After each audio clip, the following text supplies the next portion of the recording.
जय जगन्नाथ सांग मैंने आज आसतु बनैबा आम झिंझिरी छतु से गोटे प्रकार छतु आम तो अनेक प्रकार छतु खाइचे बट ये झिंझिरी छतु आपण मैंने भी देखिथे जानी आसतु आज बनैबा झिंझिरी छतु। प्रथम आम छतु को हलदी पानी रे भल से धोईदबा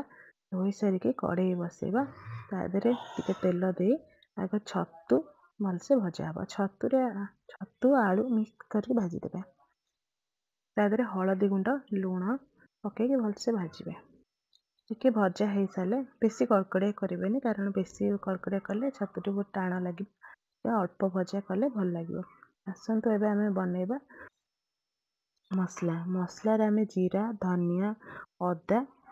आ सुखिला लंका पकईकि बाटीदबा तादे गोटे टमाटो भी बाटी बाटिले भल स्वाद लगे।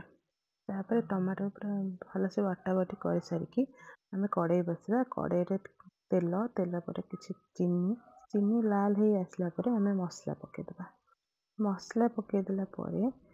मसला हलदी गुंड लुण किसी लंका गुंड सब भलसे पकई कारण आम छतुरे हलदी लुण पकईले से अल्प लुण हलदी पकईबा तापर मसलाटा को भलसे गोलैदबा मसला पूरा भल से कषि आसला तादे आम गोटे टमाटो पकईबा टमाटो गोटे पकईले आ गोटे पकईदबा टमाटो मसला पूरा भल से कषि आसले पानी तेल बाहर देखो मसलाटा पूरा भल से हो गला तेल बाहर तादे आम जो छतु आलू को भाजिक रखी पकईदबा भल से आम छतु को भल से आम कषिदबा कषा होगा छतु आलू पूरा भल से कषा होगला आम जो मैंने कषा खाया चाहते से पानी देवेनि आ जो मैंने पानी मैंने रुटी सहित भात सहित खाइले ताले झोल टिके रखापी तादे आम अल्प पानी दबा भल से कषा आम पानी दबा आपड़ जी इच्छा से हिसाब से पानी देवे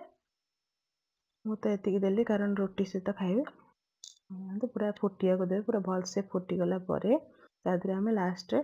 धनिया पत्र किसी पकईदबा पकई सारे आम बंद करदे जदि मो भिडियोटी भल लगे लाइक करें।